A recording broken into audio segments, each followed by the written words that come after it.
Assalamualaikum warahmatullahi wabarakatuh. Selamat pagi. Perkenalkan saya Anggriani, calon guru penggerak angkatan 7 Kota Palangkaraya. Ini adalah Ibu Yeprina, pengajar praktik, dan Ibu Aminah, rekan sejawat saya yang pembelajarannya saya observasi minggu lalu.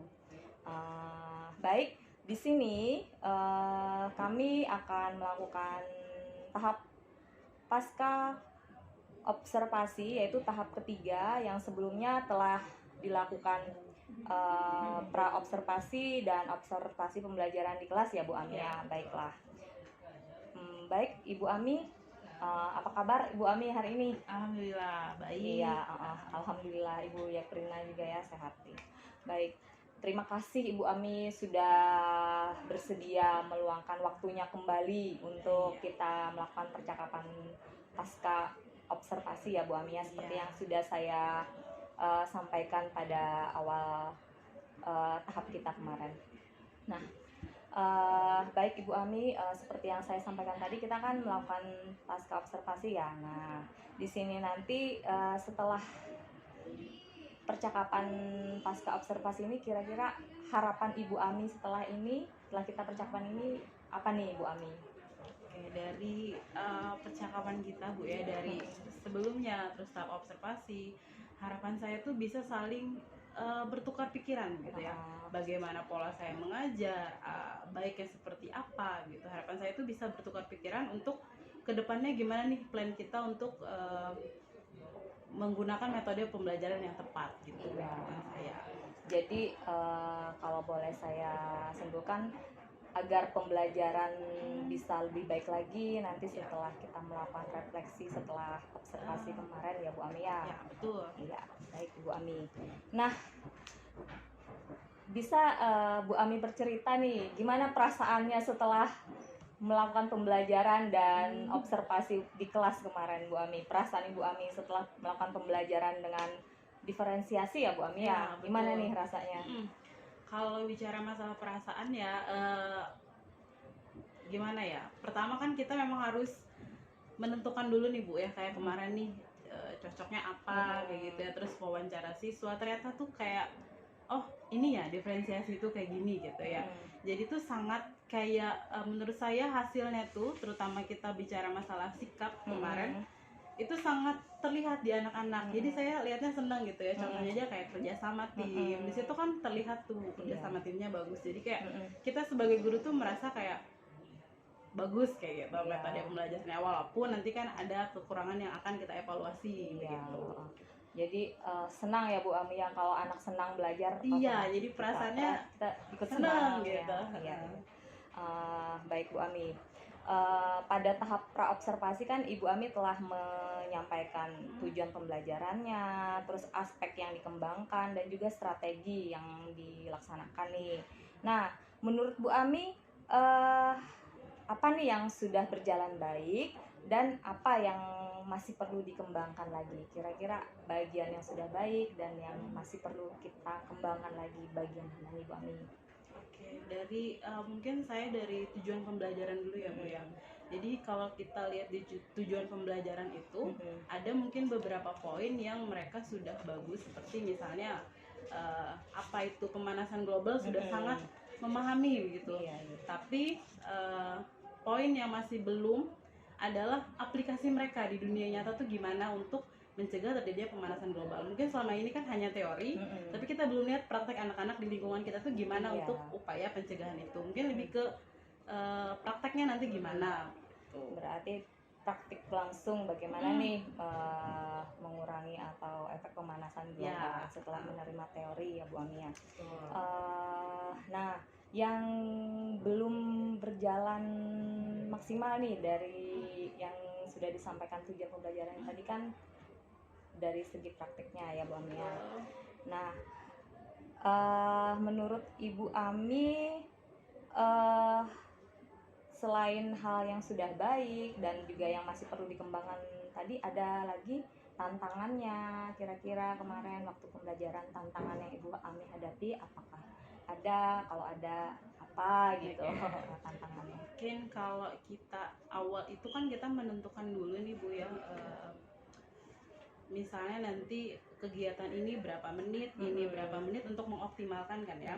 Cuma nanti di lapangan nanti akan berbeda Bu. Misal nih kita menentukan presentasi 10 menit.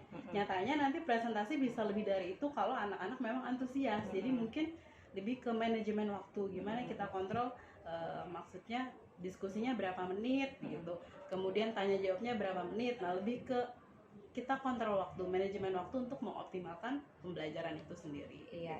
Jadi kalau bisa saya simpulkan itu lebih bagaimana kita memanajemen waktu agar semua dapat terlaksana sesuai rencana yang sudah kita buat. Jadi gitu ya Bu Ami ya.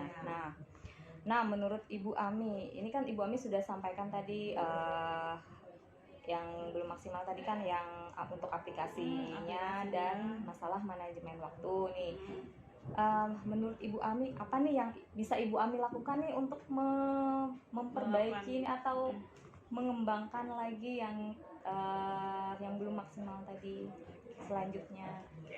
Yang belum maksimal mungkin kita bicara di masalah waktu tadi Bu ya. Jadi mungkin yang akan diterapkan ke depannya adalah kita memahami dulu nih. Misal saya praktek di 74.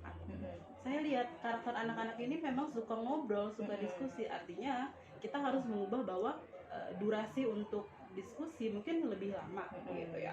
Atau fase mereka mengerjakan soalnya nanti diatur. Jadi kita menyesuaikan dengan mana nih pola yang bagus diterapkan di sekolah itu. Jadi manajemen waktunya lebih diinikan lagi, tapi kita memahami juga karakter siswa itu. Dengan catatan kita tidak lepas dari tujuan pembelajaran kita tadi gitu. Baik, berarti sebelumnya kita harus tahu nih, oh saya ini akan masuk di kelas, kalau seperti 74 kan anak-anaknya lumayan aktif ya Bu, berarti kita harus mempertimbangkan nih bagian mana yang harus kita waktunya lebih maksimal ya, agar tujuan pembelajaran juga tercapai. Nah kemarin kan pembelajaran juga ada budaya positif ya Bu Ami ya, terus juga sosial emosional anak. Nah bagaimana dengan pembelajaran budaya positif anak-anak dari anak-anak dan juga sosial emosional misalnya fokusnya ini menurut Ibu Ami bagaimana ini di waktu pembelajaran kemarin? Apakah sudah berjalan baik, maksimal pembelajarannya? Oke, budaya positif Bu ya. Jadi kalau misalnya kan kalau kita awal kemarin yang saya itu kan saya ada kayak menunjukkan satu gambar, lalu mereka berpendapat. Nah di situ kan sudah ada bisa berpendapat, itu baik, maksudnya pendapat itu entah benar atau salah, mereka berani mengungkapkan dan teman lain menghargai. Jadi kan ada rasa kayak saya dihargai walaupun salah tapi tetap dikoreksi. Nah kemudian untuk fokus itu saya lihat sudah lumayan bagus di 74, mereka mengerjakan sesuai dengan arahan yang ada di LKPD. Jadi fokusnya sudah baik. Kemudian begitu temannya presentasi, kan ada statement di awal, teman-teman mohon perhatian, saya mau presentasi, itu semua pada fokus gitu ya. Wah ada yang mau tampil nih gitu. Jadi kayak budaya menghargai, budaya kerjasama itu sudah ada di 74. Tinggal kita aja lagi memberi tahu, ngasih tahu ke mereka bahwa ini bagus loh, tindakan kalian kayak gini bagus kayak gitu. Baik Bu Ami, tadi sudah Ibu Ami menyampaikan ya terkait rencana kemudian untuk lebih bisa memanajemen waktu dan juga bagian aplikasi untuk mencegah pemanasan global. Nah untuk rencana ini kapan nih Ibu Ami akan laksanakan nih untuk memaksimalkan ini?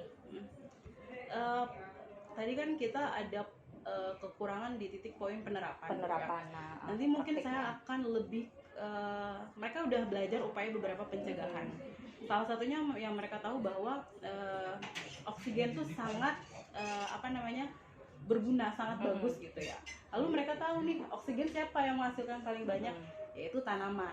Dimulai dari situ mereka nanti akan mencoba menanam untuk poinnya tadi menghasilkan oksigen. Nah kemudian nanti ada recycle. Nanti mereka menanamnya pakai apa? Pakai misalnya botol plastik. Nah botol plastik kita daur ulang, kita jadikan pot. Nah itu nanti yang akan aplikasi yang mereka tahu.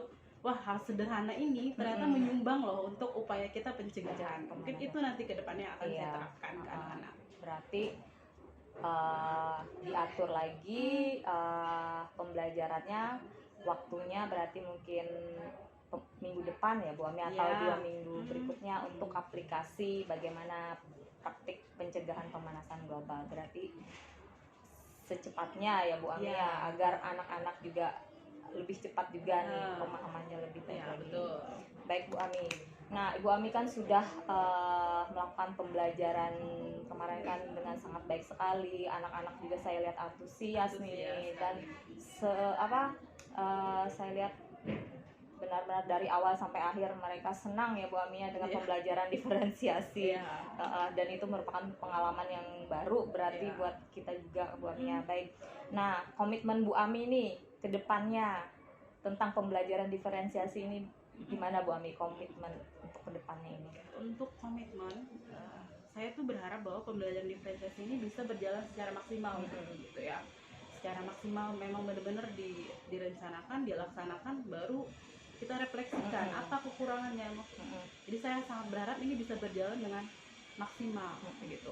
Kemudian juga penguatan budaya positif di sana. Saya juga harus menekankan bahwa budaya positif itu harus ada dan itu harus diterapkan gitu. Apa aja budaya positif nanti kita selipkan di pembelajaran itu sih komitmen dalam proses pembelajaran. Iya, berarti komitmen kita harus selalu menerapkan budaya positif, strategi diferensiasi, dan juga sosial emosional anak agar semuanya komplit ya Bu Ami ya. Betul sekali. Karena demi anak, pembelajaran yang berpihak pada murid Bu Ami ya. Baik Bu Ami. Nah Bu Ami,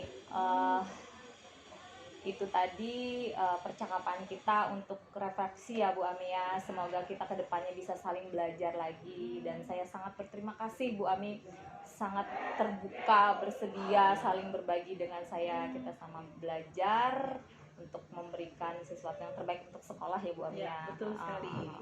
Baik Bu Ami, terima kasih.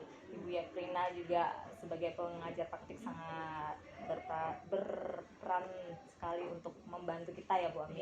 Betul. Baik, terima kasih Bu Ami. Assalamualaikum warahmatullahi wabarakatuh.